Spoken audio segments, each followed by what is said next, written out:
Yeah, the first time I met him was on a double date, and he was with the other girl. That's when I first saw him. But eventually, he came to work for my dad in the gravel business, driving truck for my dad. And he used to come around the house a bit, and we took a liking to each other, although he was older than I was, of course. He was 6 years older. And he had a Ford Coupe he was going to trade in. And he had some rattles and noises in it that he wanted to shim up if he could before he traded it in. And he'd come up to the house and was fussing away, cleaning this, and I was out helping him get this ready to trade this car in. So we started an acquaintance. Well, then he had asked me to go out a few times, so one night was particularly funny, we thought. He asked me to go to a strawberry social out by Highgate, and he was supposed to, the boys had been driving truck at night, not at night, but in the evening till dark, and he was supposed to drive. But he said to my dad, he said, "I'd kind of like to go away tonight," he said. "I'm wondering if somebody could take my place for 2 or 3 hours."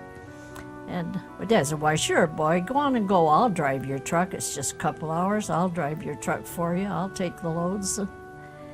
So we were just going out of the driveway, going to the social, and my dad's coming up from the river in the truck of gravel. His mouth just flew open. He saw us. He didn't know where Wilford was going or who he was going with. But anyway, then I went to work in Chatham. About a year, less than a year later. And he kept coming to see me in Chatham. We went together 3 years before we were married. Well, the one of her fire, she was married in 1909, and sometime late that fall or in the spring, her parents' house caught on fire. They lived upstairs in a 2-story place. They lived upstairs, and they called them to come to the fire. They got the call up home that the house was on fire. So it was in the night. Dad got out of bed, went to grab his pants, tried to pull them up off the floor, and they wouldn't come, and he kept pulling, and my mother's hollering at him, "Not those, Edgar, not those, because those are nailed to the floor." He thought she was absolutely out of her mind, you know. But she and her girlfriend had been up there that day, and she'd been complaining how he just dropped these pants, work pants, and left them right there. And they apparently didn't have much regard for the floor, so they said, "How about we just nail them to the floor?" So that was the day they did it. That night, the house caught fire. Well, there's one I remember that, and this wasn't to do with my youth. I think this was after I was married, probably. But anyway, the family was sitting around, and for some reason or other, my brother got sent upstairs to bring the alarm clock down. So he just hit the top of the stairs, ready to come down, and my dad called out to him, "Wind it a little on the way down." That brought a great guffaw of laughter, and you know, no time could be wasted, you see, so wind it. So that saying, I hear it periodically in the family to this day, if it fits the occasion. Wind it a little. Everybody knows what it means. You and your family lived not far from my dad, and there were 4 boys, and consequently, they spent a lot of time down at his place. One night, one of them, I think should remain nameless, was down playing and played a little too long, and it began to get dark, or at least twilight, and he had to go home. So he said, well, he had a little bit apprehensive maybe about going up the road, but his grandpa said to him, "You run along," he said. "I'm sitting right here on the porch, and if you get home okay, you flash that front light. And if you don't make it, flash it twice." "Goodbye, Grandpa." "Okay, I'll do that." Well, as far as stories from my mother's day, she had lots of stories too, but I don't know whether I recall any right now. She told how her brothers always collected walnuts in the fall, and hulled them, and then they had a rack on a shed roof, and they had boards to stop them, and they'd spread them all out on that shed roof, and they would dry, and they'd have them all winter long. Well, they didn't have as many squirrels as we've got today, I think, or they wouldn't have had those. But those were things people did in those days, and then all winter long you could crack walnuts.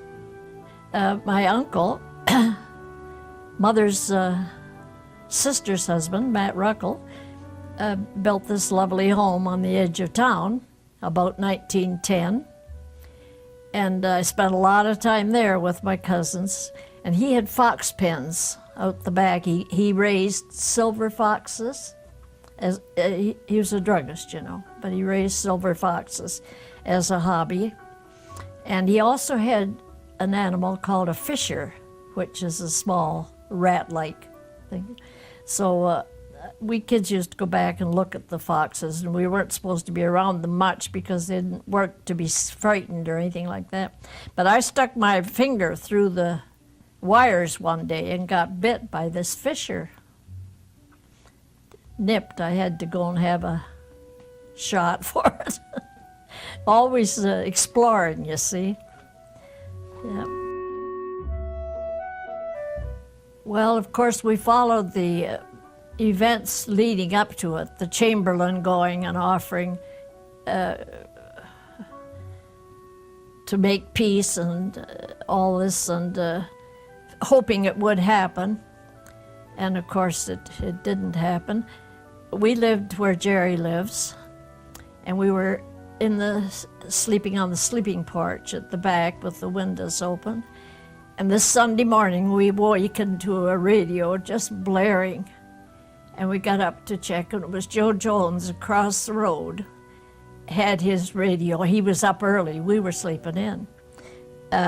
He had his radio on loud that the war had been declared. So then, you know, eventually you got into a way of life where you went on. I guess people were starting to enlist, and Mother spent many years as president of the Red Cross. I don't know what she had it most of the time, and worked hard. They all worked hard. So I remember because I was married then, of course, and I remember the things we did to try and make money, and the knitting. Everybody had a scarf on the go, or if they couldn't knit socks, they could knit a scarf, and you didn't go to get your hair done or anything without having your knitting with you. You didn't waste any time. Everybody worked at it. Before that, we used to have community bridge parties, and that stopped immediately. It took no time for that. So it made a change in the life, you know, in a way. You just go ahead, you do the best you can in the situation you find yourself in at the time. I don't know that there's any plan. Hopefully you're taught some good things to start with, and they sort of stick with you, and you automatically follow those. And it breaks my heart today when I see the way people throw that away. You know, they say this one saying is that God gave us memory so we can have roses in December. And I think of that so often. I think that's because when I'm reminiscing over all the things, that's your memory.